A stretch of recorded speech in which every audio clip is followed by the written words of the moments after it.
I was in college and I was doing a million things at once. So I was taking a little too many credits than I was used to, and my anthropology class was a 4-hour class, so I went once a week.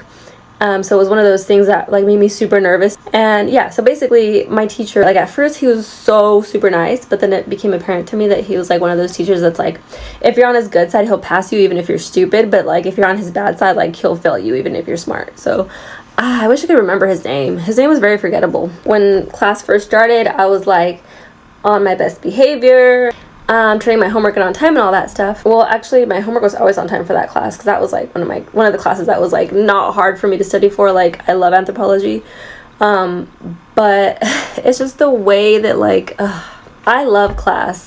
Okay, I'm just gonna end up telling the whole story because I can already hear myself. I love lectures, okay, because if I hear something, like I'm so much more likely to remember it than if I just read it. But he wasn't like a lecture type of person. Like we would come into class and he would act like it was like a social, like a get together where we're just gonna like discuss stupid topics, and which would be nice if the class was like able to, like, if we liked each other or had history or something else that we could relate on, right? But nobody was like into going to that class for some reason. It was like one of the mandatory classes, so I don't know like why, but I don't know, I guess he thought we loved being there.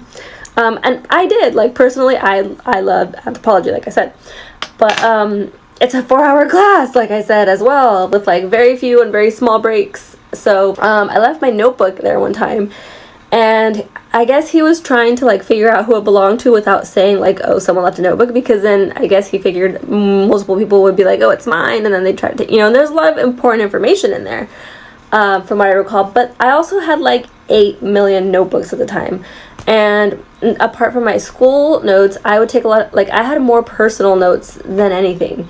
Like if I had like maybe 5 notebooks for my classes, I had like 18 of them for like whatever side project I was working on at the time. And like I was studying art, so I would draw a lot, and like my lined paper, like college ruled paper, I would make like drawings, but then I would also like take notes on like what is it called, like real estate, like taking real estate classes, or just like a bunch of like side job type things that I was like always trying to get into something different, right?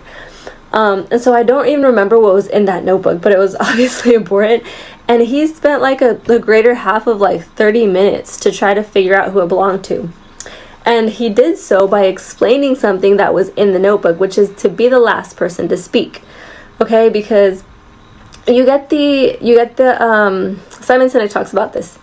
You get the advantage of hearing everybody's opinion before it's tainted by yours, right? It's like an anthropologist, in order to get to the truth, they smile and they nod and they sort of agree with everything that you're saying and doing to let you finish what you're saying, because they want to hear your actual reaction to something. If you're telling me like, oh, I'm gonna murder somebody, and I'm like, oh, I'm gonna call the cops, or like whatever, then I'm reacting and I'm affecting how you're gonna speak to me, versus like, even if you, another example would be like if you go and study monkeys in the wild, you have to hide the cameras, or else the monkeys catch on that something's going on and they behave differently. This is a defense mechanism, right? A type of.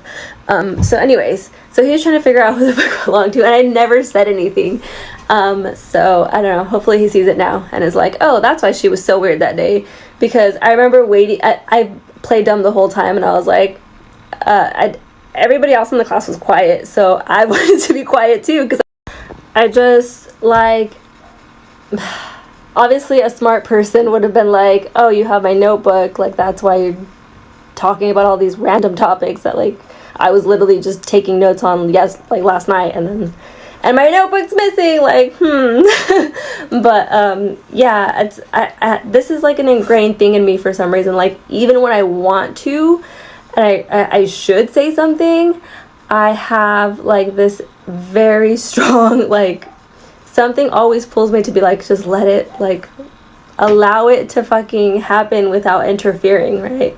And of course, like I'm not like crazy either, like there are times where it's like, okay, I need to interfere because it's a matter of safety now, but if I can help it, like I'm more likely just to like never interfere in something if I think that I'm gonna learn something from the situation, from other people's reactions. And I didn't learn anything that day. I mean, I didn't learn much that day other than people are pretty stupid, because like he should have known, like, to say something, like, did anyone lose something, or there's a yellow notepad, like, does anyone, you know, but, like, just, like, he just, like, straight up, like, read all my fucking notes and, like, didn't say, like, anything. Like, I guess that's what I learned from the situation, is, like, people are really fucked up in the head sometimes, like, our moral reasoning, our moral reasoning capacity is seriously lacking.